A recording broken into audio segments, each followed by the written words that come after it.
So they mentioned the geopolitical stuff, and actually, I have a couple articles. We've been streaming like for a real long time now. I want to get into this. We're probably not going to get to a lot of the Israel stuff today. As I said, that was a little bit older anyway. We discussed some of it in the Kissinger thing. That we'll go into probably the next stream. But I wanted to mention this. I've been seeing a lot of videos about France and Ukraine. And France, basically in their national security strategy in 2022, started talking about maybe sending troops directly to Ukraine, where French troops could be shooting directly at Russian troops. So this is from just yesterday. In the Guardian, Ukraine war briefing. Russia warns France against deploying troops to Ukraine. Russian defense minister has first phone call with French counterpart since 2022. What we know on day 771.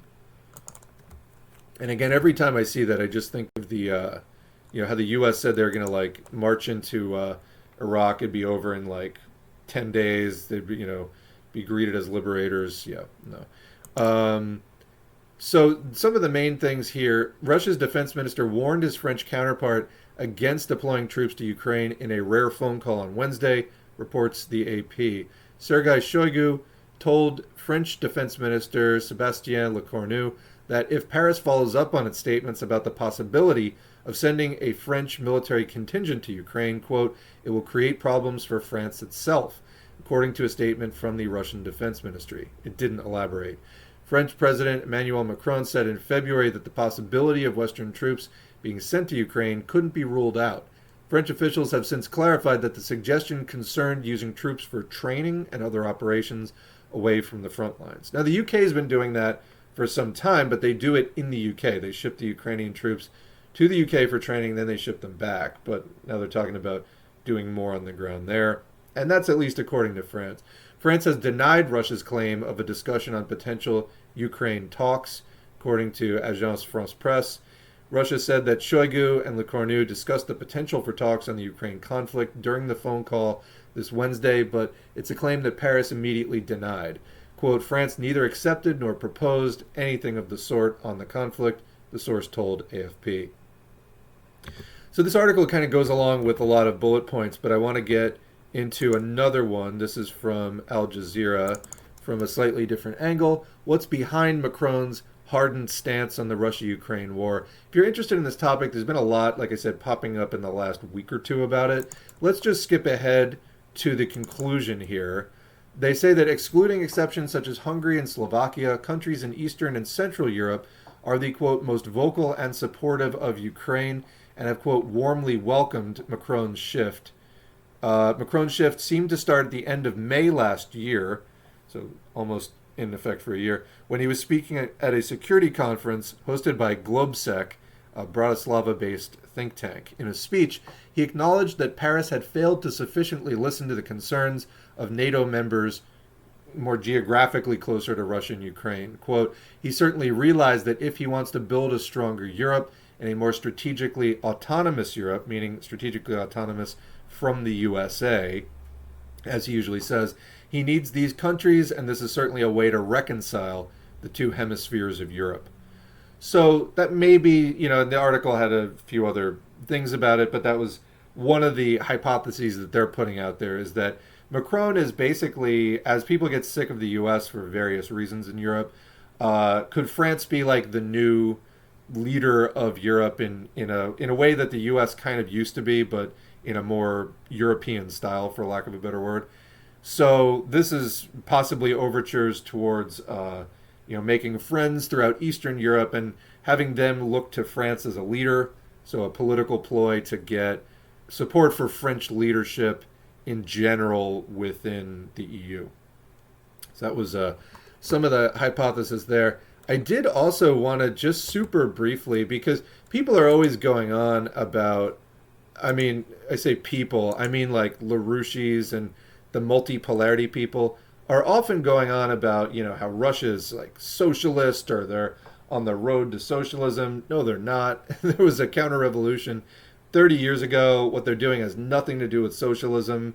whatsoever. They're an imperialist power that is less entrenched and less established than NATO. They're vying for a bigger cut in the redivision of the world imperialist system. They want more profits. They want what any advanced monopoly capitalist power wants.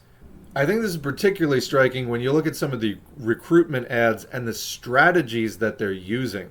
So this is a few months old, and some of you may have seen this already.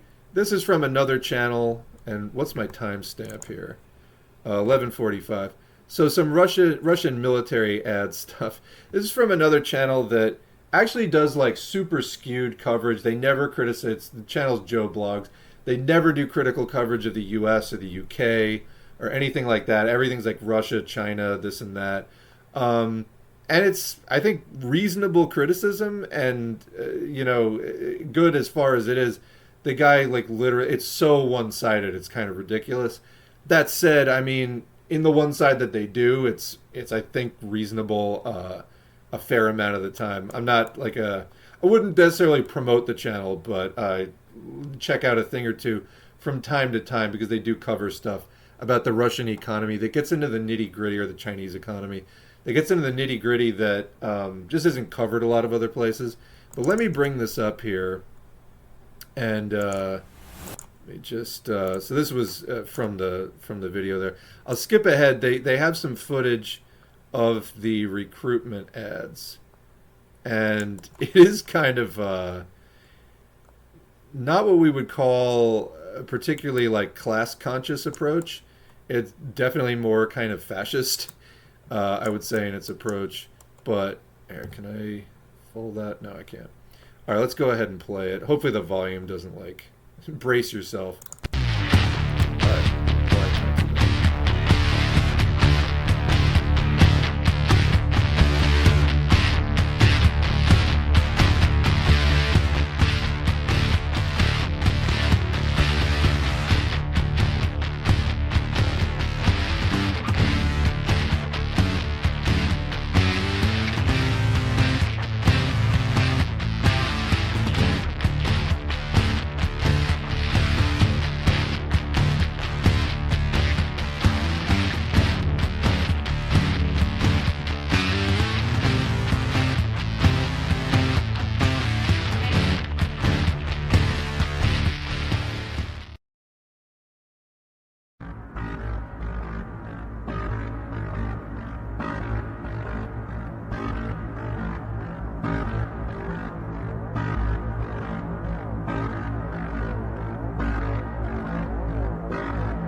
Okay, so what do we have here in a nutshell?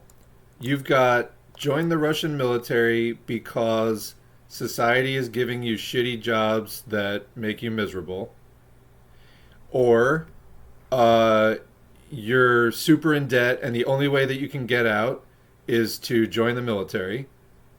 Otherwise, like mobsters are going to kill you. Or grandpa has to sell his car unless you go sell your body on the front lines for, Russian national interests.